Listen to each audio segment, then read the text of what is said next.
जमीन से 480 फीट ऊंचे 4500 साल पुराने इस पिरामिड के अंदर ऐसा क्या था जिसको सिर्फ देखने के लिए रिसर्चर्स ने एक रोबोटिक कैमरा इस पिरामिड के अंदर भेजा।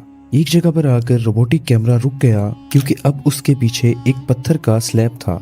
रिसर्चर्स का मानना था कि इस स्लैब के पीछे जरूर कोई ऐसा राज छुपा है जो पिछले 4500 सालों से दफन है। ये राज इनको हर कीमत पर जानना था, इसलिए उन्होंने रोबोट के आगे एक ड्रिल मशीन लगाई जिसने उस पत्थर के स्लैब में एक बारीक छेद कर दिया। अब इस छेद के अंदर एक कैमरा भेजा गया जिसने एक ऐसा मंजर देखा जो पिछले 4500 सालों से किसी ने भी नहीं देखा। आइए शुरू करते हैं यूनिवर्स लिसनिंग के साथ एक न्यू डॉक्यूमेंट्री।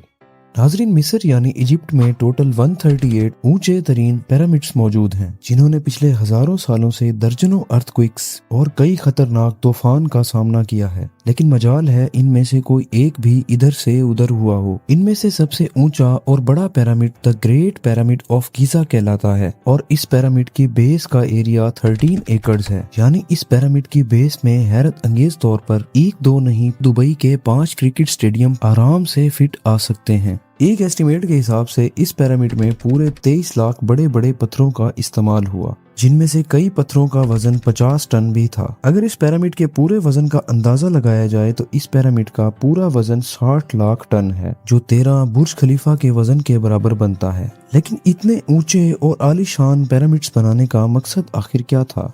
हजारों साल पहले जब इंसानों के पास इतने टूल्स भी मौजूद नहीं थे, तब इस पिरामिड की आलीशान दीवारों को कैसे इंच बाय इंच लेवल किया गया? कैसे 50 टन वजनी पत्थरों को स्क्वायर शेप में काटकर बगैर क्रेन के ही 480 फीट ऊंचाई तक पहुंचाया गया? और इनको बनाने में ऐसे कौन से इंजीनियर्स का हाथ था जिन्होंने इन पिरामिड्स को अर्थक्वेक प्रूफ्स के साथ साथ इनकी तमाम साइड्स को 51.5 डिग्री के एंगल पर सेट किया? ये सब आप जान सकेंगे आज की इस वीडियो में। तो आइए शुरू करते हैं चैलेंज नंबर 1। कई सदियों से रिसर्च टीम्स इस पिरामिड की कंस्ट्रक्शन टेक्निक जानने के लिए सर जोड़कर बैठी थी कि आखिर इस पिरामिड की हर side exactly north, south, east और वेस्ट पे बगैर कंपास के कैसे सेट की गई होंगी। कई एक्सपर्ट का मानना है कि उस टाइम के आर्किटेक्ट्स ने ऐसी जमीन तलाश की होगी जो लाखों टन वजनी पत्थरों का वजन झेल सके। उसके बाद पोलर स्टार्स यानी जिनकी मदद से अर्थ के पोल का पता पड़ता है, उनकी मदद से पिरामिड की हर साइड को मार्क किया गया। ना कोई कंपास और ना ही कोई ऑप्टिकल इंस्ट्रूमेंट्स। सिर्फ इस टेक्निक से हजारों साल पहले इस पिरामिड की डायरेक्शन सेट की गई, वो भी 0 एरर्स के साथ। Challenge number 2। अगला चैलेंज था जमीन को लेवल करने का। जिस 13 एकड़ की जमीन पर इस पिरामिड को बनना था, उसका लेवल थोड़ा सा भी आउट होता तो 23 लाख पत्थरों का खड़ा होना बिल्कुल भी मुमकिन नहीं था। अब इस पिरामिड को लेवल करने के लिए उस टाइम के इंजीनियर्स के पास ना ही लेजर लेवलर था और ना ही बबल लेवल। एक्सपर्ट्स का मानना है कि कंस्ट्रक्शन साइट्स की चारों साइड्स पर खड्डा कर उसके ऊपर पानी डाला गया होगा और एक साइड के पानी के लेवल से दूसरे साइड के पानी के लेवल को मैच किया गया होगा। जो जमीन का हिस्सा पानी की सतह से मैच नहीं कर रहा होगा, उसे छेने और हथौड़े की मदद से काट कर लेवल किया गया होगा। कई एक्सपर्ट्स का मानना है कि एंशिएंट इजिप्शियंस ने इस सिंपल टूल का भी लाजमी इस्तेमाल किया होगा, जिसकी दोनों साइडों पर लकड़ियां और सेंटर में एक रस्सी की मदद से पत्थर बंधा हुआ है। अगर पत्थर जमीन से टच हो गया और उसकी रस्सी ठीक सेंटर लाइन पर आ रही होगी, तो इसका मतलब है कि बीच की जमीन परफेक्टली लेवल्ड है। Challenge number 3। अब पिरामिड कंस्ट्रक्शन साइट पर डायरेक्शंस भी सेट थी, मार्किंग्स भी हो चुकी थी और जमीन का लेवल भी सेट था। अब बारी थी कंस्ट्रक्शन स्टार्ट करने की, जिसके लिए लाखों टन वजनी और बड़े पत्थर रिक्वायर्ड थे। लेकिन ये पत्थर काटने के लिए ना ही उनके पास ग्राइंडर्स थे और ना ही जैक हैमर्स। लेकिन फिर भी उन्होंने ये 50 टन वजनी पत्थर काटे भी और उनको स्क्वायर या फिर रेक्टेंगल शेप भी दिया। लेकिन आखिर किसकी मदद से?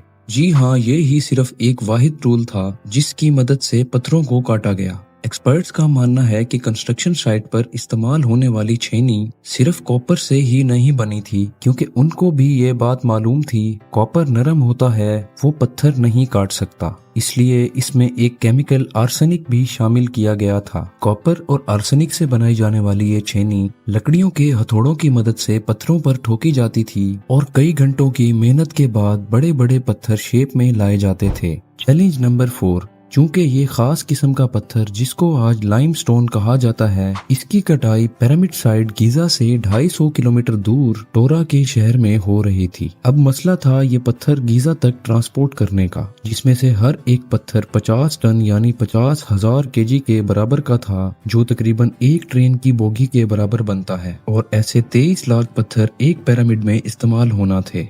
इतना वजन उस दौर में ना ही किसी जानवर पे ट्रांसपोर्ट हो सकता था और ना ही उनके पास ट्रक्स मौजूद थे। यहाँ तक कि आजकल के दौर में भी ये काम करना पड़ जाए तो ट्रांसपोर्ट कंपनीज को काफी टफ टाइम का सामना करना पड़ सकता है। हैरत अंगेज तौर पर ये काम वर्कर्स और शिप्स की मदद से किया गया। जी हाँ, टोरा और गीजा के दरमियान एक रिवर का फायदा उठाया गया और बड़ी बड़ी शिप्स पर पत्थर लाद कर पिरामिड साइट पर पहुंचाए गए। एक्सपर्ट्स का मानना है कि ये काम इतना आसान नहीं था। शिप्स में पत्थरों की लोडिंग और अनलोडिंग के पर्पस के लिए 500 मजदूरों की आर्मी एक टाइम में लगाई गई होगी।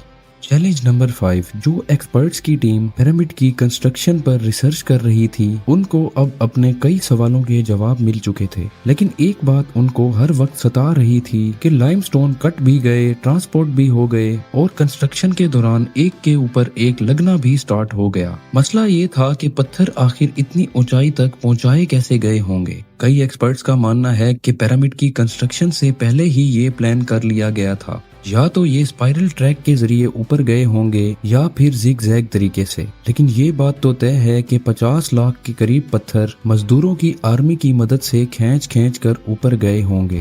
चैलेंज नंबर 6, बात सिर्फ लाखों मजदूरों छेनी हथौड़े की मदद से लाइमस्टोन काटने और इतने बड़े पत्थरों को ट्रांसपोर्ट करने की ही नहीं थी। इस पिरामिड के अंदर कंपार्टमेंट्स और उसके अंदर जाने का रास्ता और कई छोटी छोटी सुरंगें भी बनाई गई थी। बाकी सब चीजें तो ठीक थी, लेकिन एक चीज एक्सपर्ट्स को हैरान कर गई।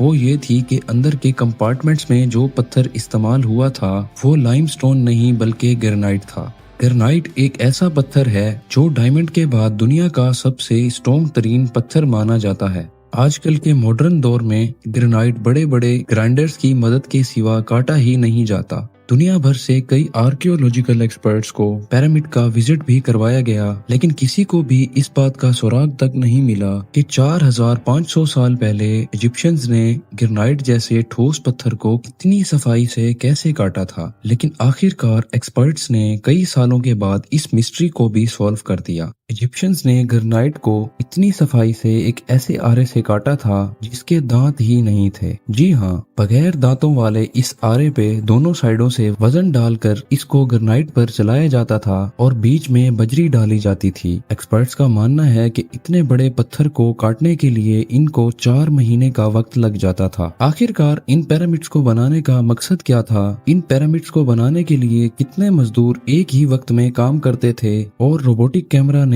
इस पिरामिड के अंदर पत्थर के स्लैब में सुराख किया तो उसके अंदर ऐसा कौन सा मंजर देखा गया जो पिछले 4500 सालों से किसी ने भी नहीं देखा था? ये सब और इससे भी ज्यादा आप जान सकेंगे इस वीडियो के पार्ट 2 में। आप लोगों के प्यार भरे कमेंट्स और लाइक का बेहद शुक्रिया। मिलते हैं वीडियो के अगले शानदार पार्ट में।